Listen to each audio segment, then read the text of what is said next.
Wow, you're back. I'm really very happy. Because I want to tell you that a group of angry protesters in Cape Town confronted the King and Queen of Holland this Friday while they were visiting a museum that tells part of the 150 years of his country's involvement in slavery in South Africa. Notably, King William and Maxima were leaving the Slave Lodge building in central Cape Town when a small group of protesters representing South African First Nations groups, the first inhabitants of the region around Cape Town, they surrounded the royal couple and shouted slogans against the Dutch colonizers, who allegedly stole land from their ancestors. Security personnel also put the king and queen in a car and whisked them away, while some of the protesters, who were wearing traditional animal skin costumes, clashed with the police. In this regard, the Dutch colonized the southwestern part of South Africa in 1652 through the Dutch East India Trading Company. They then controlled the Dutch Cape Colony for over 150 years before the British occupation. Indeed, modern South Africa still reflects that complicated Dutch history,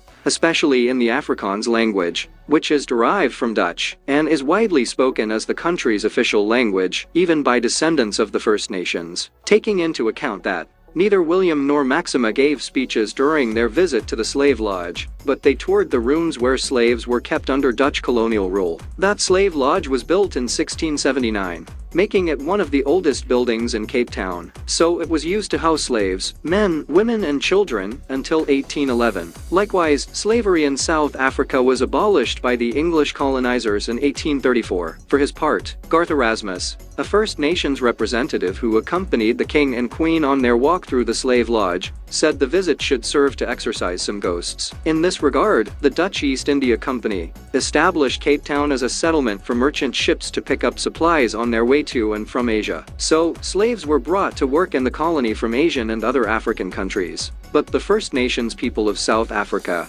were also enslaved and driven from their lands. Specifically, historians estimate that there were almost 40,000 slaves in the Cape Colony when slavery ended. To conclude, it has emerged that a group of angry protesters in Cape Town confronted the King and Queen of the Netherlands this Friday while they were visiting a museum. Garth Erasmus, a First Nations representative who accompanied the King and Queen on their tour of the slave lodge, said the visit should serve to exorcise some ghosts. First Nations groups often pressure the South African government to recognize their historical oppression. Their story is said to have been largely forgotten in South Africa, which is instead often defined by the apartheid era of brutal forced racial segregation that ran from 1948 to 1994. This is why I ask you, what do you think of such an uncomfortable situation? Let it be known below, and remember as always to press the red button that says subscribe, as well as the bell, and like this video, that I bring you with a lot of love and a lot of affection, so that you continue receiving the best content in real time,